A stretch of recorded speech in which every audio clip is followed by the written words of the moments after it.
One of the things that I get a lot of questions is, how do I make my In The Hoop projects so that they are not flimsy? Others have had issues with them. One of the things that I do is use a Pellon that is a 72. It is a stiff Pellon, almost like a thin cardboard.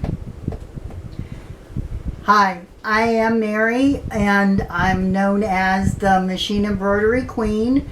Reason that people call me the Machine Embroidery Queen is because I've been doing machine embroidery for so long, and I gift a lot of In The Hoop projects that people have grown to love and keep asking me about them.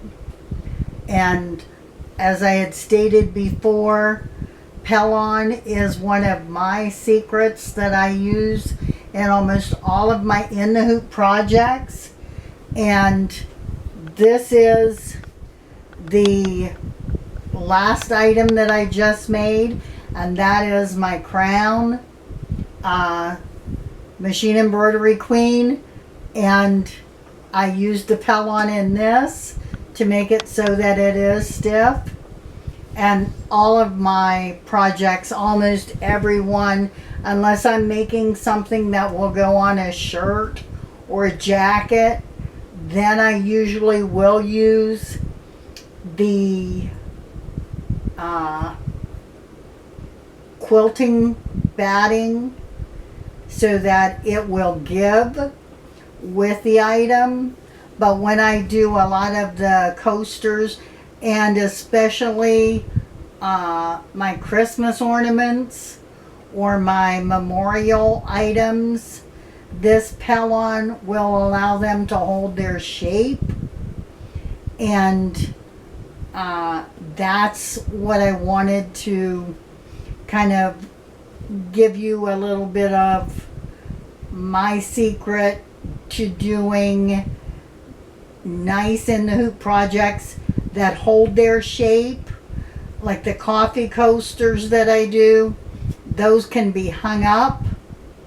And let me see if I have one available.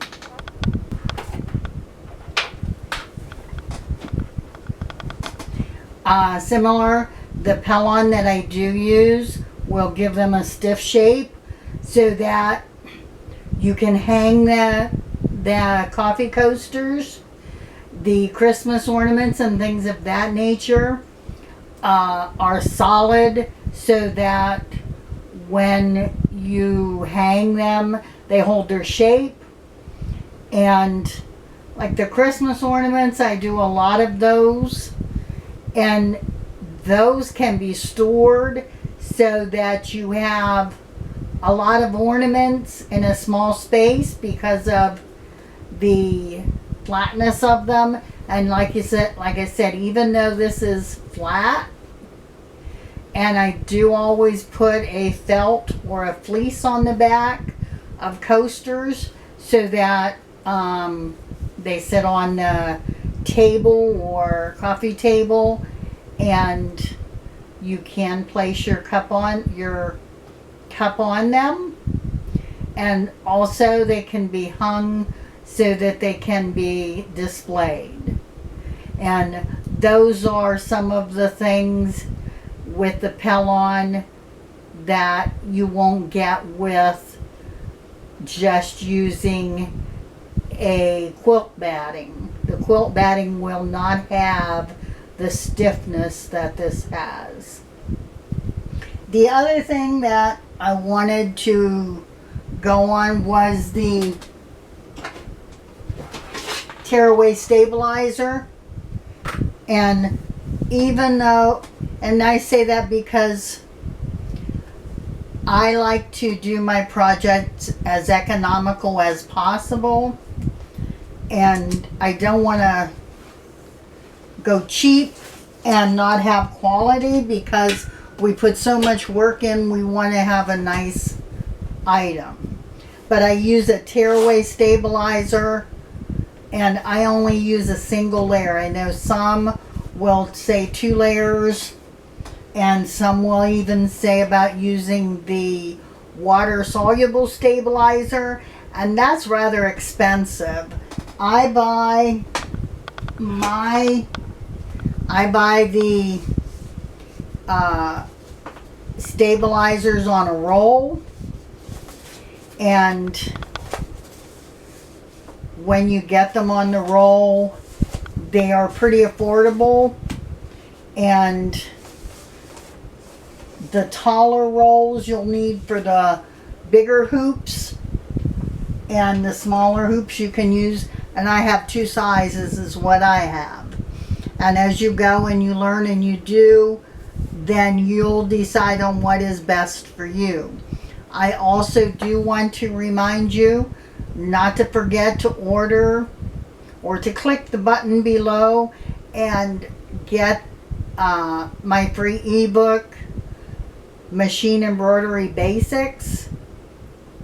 And that is going to give you more information on the stabilizers and things. And it's pretty detailed, so download that. Take a look at it. If you're new to machine embroidery, I invite you to come and subscribe to this YouTube channel so that you can get new videos as they're posted. My tutorial is almost complete, and that's going to be a very affordable tutorial walking you from start to finish on the coffee mug coaster. But those are some of the things that you want to keep track, and there are so many things you can do in the hoop, and I hope that you will subscribe so that you'll get pointers and tips. And if you're new to machine embroidery and not knowing if it's something that you want to take on, by all means check that free ebook and get an idea so that you understand the items you can make in the hoop. It is something that I truly do enjoy. It's something that I have done for some time. As I stated, I'm known as the Machine Embroidery Queen. So that's something that you can learn to do, is make items that are custom, make items that are personalized, give unique gifts. It's so much that you can do within the hoop machine embroidery. So I invite you to continue to watch my videos, get more information. If you have any questions, shoot me an email at machineembroideryqueen@gmail.com. Be pleased to hear from you. Thank you.